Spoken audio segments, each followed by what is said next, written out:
like, that is the spirit. Mm. And this one woman that I actually follow, she did this video, like, putting two different videos together of someone catching the spirit in a religious ceremony, and someone basically the same thing but within an Orisha ceremony. Yeah. And she's like, why are you scared of this in the Orisha ceremony and not scared of this? Please remember your ancestors, right? Like, remember where we've come from. Mhm. And I definitely have respect for people's, beliefs and what they believe in, but also just having critical thought and thinking is very important within anything. Yes. That even if you are raised into a particular religion, to still have questions, Yeah. for it to be okay for you to question. Yeah. And once you say it's not okay to question, that's where I go, Oh, there's something missing there, something off there. someone says that, Yeah. that's the red flag. That's a red flag right there. And I have to say, going to Agape really changed my life as well. Girl, me too. Listen, my friend was like, I want you to go to church. I was like, Same. don't go to church anymore. I was like, I literally got comfortable with talking about God, saying the word God, knowing how I've always been connected to God, but I didn't know how to label it. Yeah. At Agape.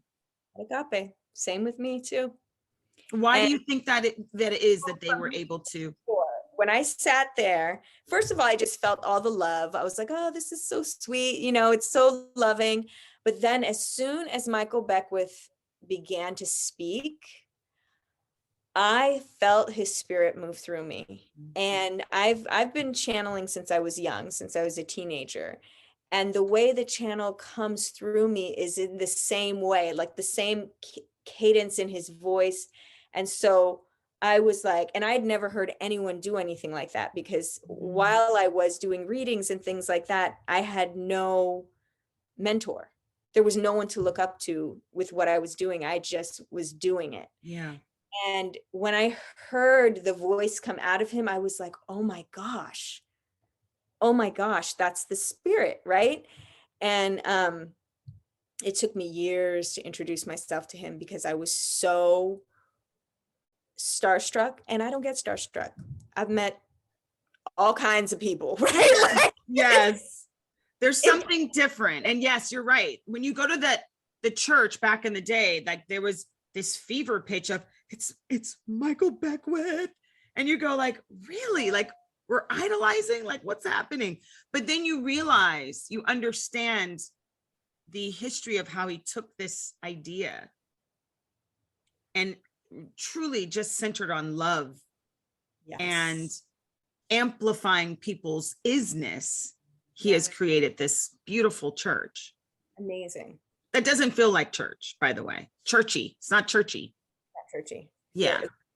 It's amazing. I love. Is it open yet or is it still? I thought they were online. They're shooting at this place on Wilshire. I can't remember the name of it. Right off of La Cienega. I went because they actually, when they moved the church there, I was able before the pandemic, I was able to go there. Yeah. But, I was still a little saddened by the ending of the Fox Hills location. It broke my heart a little bit.